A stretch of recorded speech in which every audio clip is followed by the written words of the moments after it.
चला लेके चला रंगवाया वीर हो, चर्चा में उड़ैया सखिया। चला लेके चला रंगवाया वीर हो, चर्चा में उड़ैया सखिया। उड़ैया सखिया हो लगैया सखिया, उड़ैया सखिया हो लगैया सखिया।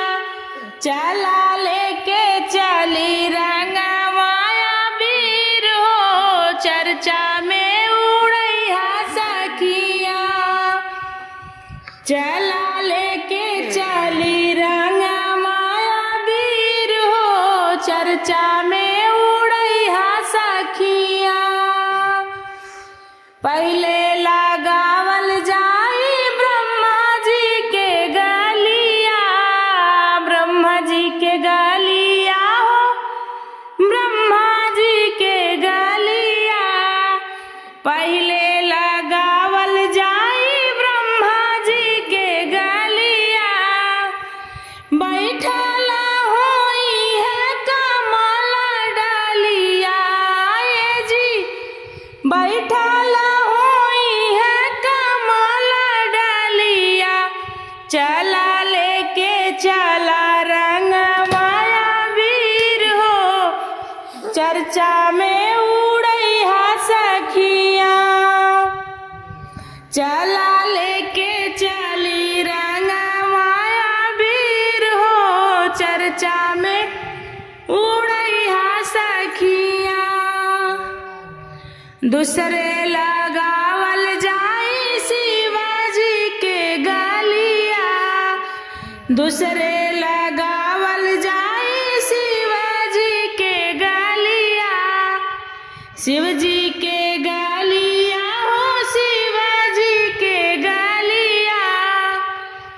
बैठल होई है सवारी बैला। ए जी बैठल होई है सवारी बैला। चला लेके चला रंगवाया वीर हो, चर्चा में उड़ैया सखिया।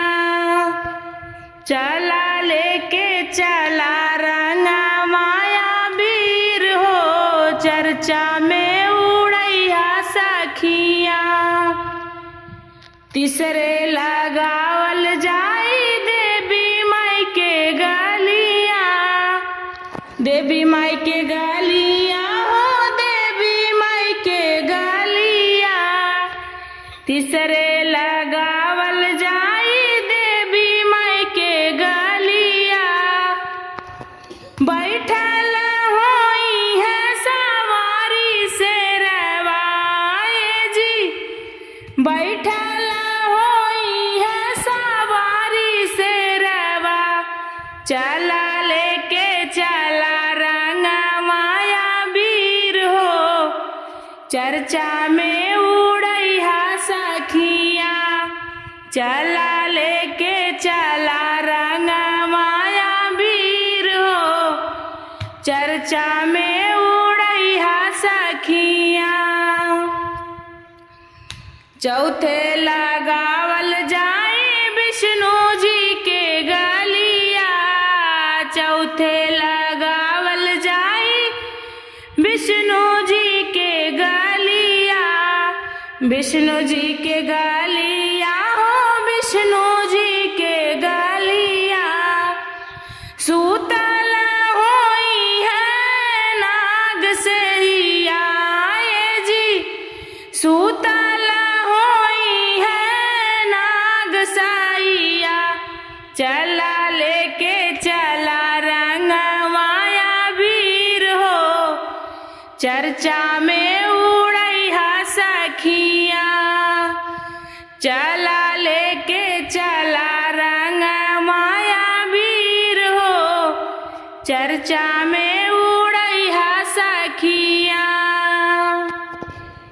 पचवे लगावल जाई शिष्य लोग के गलिया, शिष्य लोग लोग के गलिया भक्त लोग के गलिया पचवे लगावल जाई भक्त लोग के गलिया बैठल होई है चरच बिचवाए जी बैठल होई है चरच बिचवा चला लेके चला रंग माया वीर हो चर्चा में उड़ैया सखिया चला लेके चला रंग माया वीर हो चर्चा में उड़ैया सखिया उड़ैया सखिया हो लगैया सखिया ए जी उड़ैया सखिया हो लगैया सखिया चला लेके चला रंग माया वीर हो चर्चा में उड़ैया सखिया चला लेके चला रंग माया वीर हो चर्चा में